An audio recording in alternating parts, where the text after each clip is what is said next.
Hello, I'm Joey Asher. I am president of SpeechWorks. I am also a professor in the Scheller College of Business teaching business communication. And this webinar is on writing proposals, memos, and emails. Now, as we start this webinar, I want to lay down a fundamental business writing philosophy, and it is this. For the most part, people don't really want to read that much. They have a lot to do. They want to get their information quickly, and they want to be able to move on. I think it's interesting also that as writers, most of us don't really want to write that much either. We want to get our information out there quickly, and we want to move on. And so what we need is a simple approach to organizing our thoughts and getting our information out quickly and simply. And that's really what this webinar is about. We're going to give you a simple approach, applying some of the principles that we've already learned to writing. We're going to take those principles that we've learned as it applies to spoken communication and apply that to writing. Now, there's two things we're going to focus on. Number one, we're going to talk about the formula, but we're going to talk about it in the context of merely a thought organization tool. And then we're going to take that idea and we're going to apply it to some actual writing. We're actually going to apply it to a very simple email.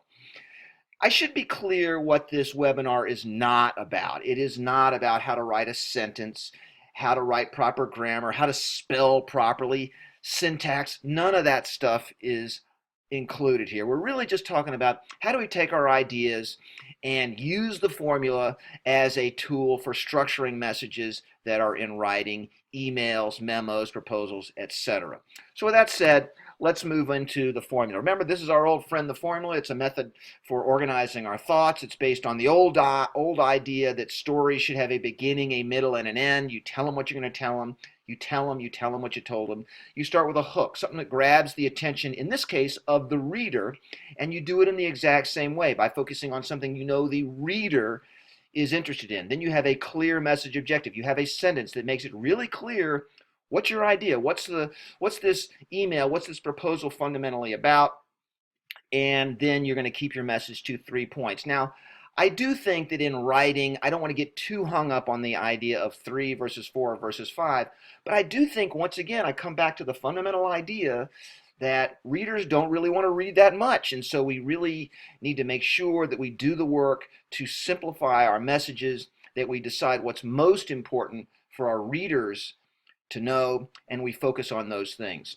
So that's the basic idea of the formula as it applies to writing. Let's just get right into an example.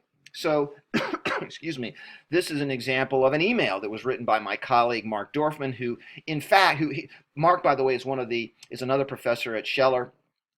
He is also an avid sailor, and he actually takes teams of business people out on this big 40-foot sailboat that he has up on Lake Lanier north of Atlanta. He takes them out for sort of team building exercises. And so let's just take a look at this email and get a sense of how he's applying that formula, that organizational structure, in the context of this letter to essentially somebody inviting them to come out on a sailboat, inviting actually a business person to bring their team out on to his team out on the sailboat. So the hook, once again, what is a good hook? A good hook articulates the business problem from the perspective of the listener. Well, in this case, Mark has a sense of what the reader's business challenge is, and that's team building. That's team building. And so what does he do? He puts that hook right there in the subject line. This is a really important part of good writing.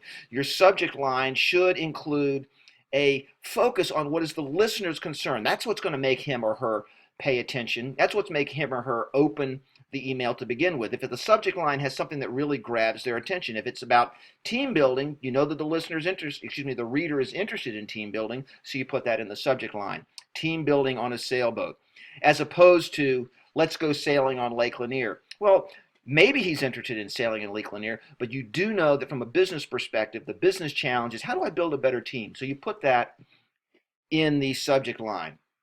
Now we look into the body of the email itself, and the first paragraph you can see is kind of a greetings type paragraph, but the real meat of the real meat of the letter and the information in the letter really starts in the in the second paragraph, because that's the first sentence of the second paragraph really is the hook. It says, I understand you are in search of a unique and fun outing for yourself and some coworkers.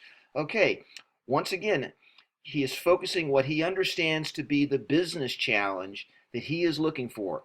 In the first paragraph, he touched on, he knows that this fellow is an avid sailor, but from a business perspective, that first sentence of the second paragraph really focuses on what is the business challenge, which is a unique outing for himself and for coworkers.